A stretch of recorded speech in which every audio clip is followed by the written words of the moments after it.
नमस्कार, मैं मिथिलेश सैनी आपका हिंदी सागर में स्वागत करती हूँ।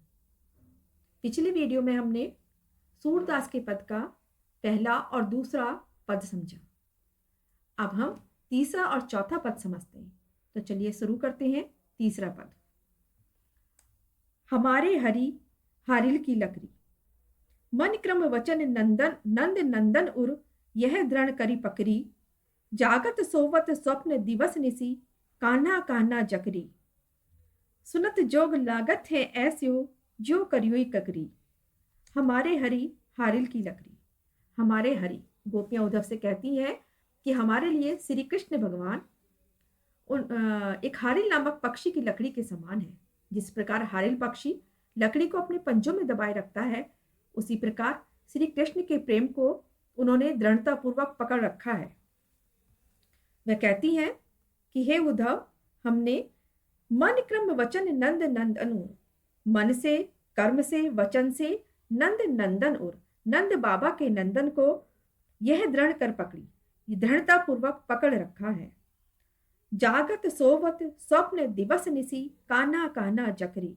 जागत मतलब जागते हुए, सोवत मतलब सोते हुए, सपने में, दिवस मतलब दिन में, निसी मतलब रात में। हम जागते सोते सपने में, दिन में और रात में कान्हा कान्हा ही जपते रहते हैं। सुनत जोग लागत है ऐस्यो, जो करियोई ककरी। आपकी योग की बातें सुनकर के, जोग मतलब योग की बातें, ज्ञान की बातें, आपकी ज्ञान की बातें सुनकर के ऐसा लगता है जैसे हमने कड़वी ककड़ी खा ली हो। अर्थात आपकी ज्ञान की बातें कड़वी ककड़ी के समान लगती हैं। सूत व्याधि हमको ले आए, देखी सुनी न करी, यह तो सूर तिन्हीं लय सौंपो, जिनकी मन चक्री। हे उद्धव जी, ये कौन सी व्याधि, सु मतलब तुम, तो मतलब कौन सी, व्याधि मतलब बीमारी, ये कौन सी बीमारी आप हमारे लिए ले आए हैं, जो देखी सुनी ना करी, जो ना तो हमने पहले कभी देखी थी, ना सुनी थी और ना सही थी। करी मतलब सही थी। यह तो सूर तिन्हीं लय सौंपो, जिनका मन चक्री। हे सूरदास जी कह रहे हैं कि गोपियां उद्धव से कहती हैं कि हे उद्धव, ये ज्ञान की बातें तो उन्हीं को सौंप दो। आपकी ये ज्ञान की बातें उन्हीं को जाकर के सुनाओ, जिनका मन चक्री, जिनका मन चक्री के समान है, चंचल है, अस्थिर है। अर्थात अपने ज्ञान की बातें चंचल मन वालों को जाकर के सुनाओ। हमने तो श्री कृष्ण भगवान के को दृढ़ता के साथ पकड़ रखा है। चलिए अब चौथा पद पढ़ते हैं। हरि है राजनीति पढ़ी आए, समुची बात कहत मधुकर के, समाचार सब पाए। एक अति चतुर होते पहले ही, अब गुरु ग्रंथ पढ़ाए, बड़ी बुद्धि जानी जो उनकी, जोग संदेश पठाए। हरि है राजनीति पढ़ाए। इस पद में गोपियां उद्धव को मधुकर, मधुकर मीन्स भौरा, भौरा कहकर के संबोधित करती हैं। वह कहती है कि हमारे प्रभु ने अब राजनीति पढ़ ली है।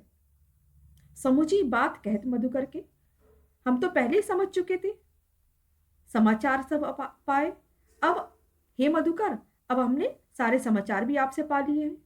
हम तो पहले ही समझ चुके थे, अब आपके द्वारा हमने सारे समाचार भी पा लिए हैं। मधुकर मतलब भौरा, भौरा कहकर के वो उद्धव को संबोधित कर रही है। एक अति चतुर होते पहले ही, एक तो वो पहले से ही बहुत अधिक चतुर थे, होते मतलब थे, एक तो वो पहले से ही बहुत अधिक चतुर थे, चालाक थे। अब गुरु ग्रंथ पढ़ाए, और अब तो उन्होंने गुरु गुरु ग्रंथ भी पढ़ लिए हैं, बड़े बड़े ग्रंथ पढ़ लिए हैं। बड़ी बुद्धि जानी जो उनकी, जोग संदेश पठाए। अपनी बुद्धि को उन्होंने और बढ़ा लिया है, और अपनी बुद्धि को बढ़ावा जान करके जोग संदेश पठाए। आपको ज्ञान की बातें बताने के लिए हमारे पास भेज दिया है, योग का संदेश देने के लिए भेज दिया है। ऊधो भले लोग आगे के, पर हित डोलत धाए, अब अपने मन फेर पहे, चलत जो होते चुराए। हे उद्धव, गोपियां कह रही हैं उद्धव से कि हे उद्धव, भले लोग आगे के, इससे तो पहले के लोग अच्छे होते थे। भले मतलब अच्छे, आगे के मतलब पहले के, इससे तो पहले के लोग अच्छे होते थे। पर हित डोलत धाए, जो दूसरों के हित के लिए, डोलत मतलब घूमते फिरते थे, जो दूसरों के हित के लिए घूमते फिरते थे, दूसरों का हित चाहते थे।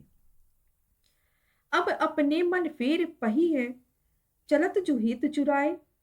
ते क्यों अनीति करे आपनु, जे और अनीति छुड़ाए। राज धर्म तो यह सूर, जो प्रजन जाहि सताए। अब अपने मन फेर पही, अब वो अपना मन हमें फेरने के लिए कहते हैं। चलत जो हित हुते चुराए, जिसको को वो पहले ही चुरा करके चले गए हैं, अर्थात श्री कृष्ण भगवान अब हमसे अपना मन फेरने के लिए कहते हैं, ज्ञान की बातों में लगाने के लिए कहते हैं, निरंकार ब्रह्मा की उपासना के लिए कहते हैं। लेकिन वो मन तो वह पहले ही चुरा करके चले गए हैं। ते क्यों अनीति करे आपनु, जे और अनीति छुड़ाए।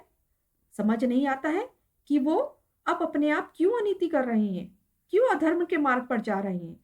जे और अनीति छुड़ाए, जो दूसरों को अनीति करके करता हुआ देख करके उनकी अनीति को छुड़ा दिया करते थे, वो अपने आप अब क्यों अनीति कर रहे हैं, क्यों नहीं खुद आ जाते अपनी जगह, आपको क्यों भेजा है उन्होंने। राज धर्म तो यह सूर, जो प्रजन जाहि सताए। और राज धर्म तो यह होता है, सबसे अच्छा राज धर्म तो वो होता है जो अपनी प्रजा को नहीं सताता है। सूरदास जी कहते हैं कि यहाँ गोपियां श्री कृष्ण के लिए कह रही हैं कि वो राजा होकर के अपनी प्रजा को, गोपी रूपी प्रजा को सता रहे हैं। और अच्छा धर्म, अच्छा राज धर्म तो वही कहलाता है जो अपनी प्रजा को नहीं सताता है। तो ये थी हमारी सूर के पद की व्याख्या। विद्यार्थियों, अगर आपको कोई समस्या आ रही है तो आप कमेंट्स करके पूछ सकते हैं, बता सकते हैं हमें। और अगर आपको ये वीडियो पसंद आ रही है तो प्लीज़ लाइक करिए, शेयर करिए, कमेंट्स करिए और सब्सक्राइब करिए। धन्यवाद।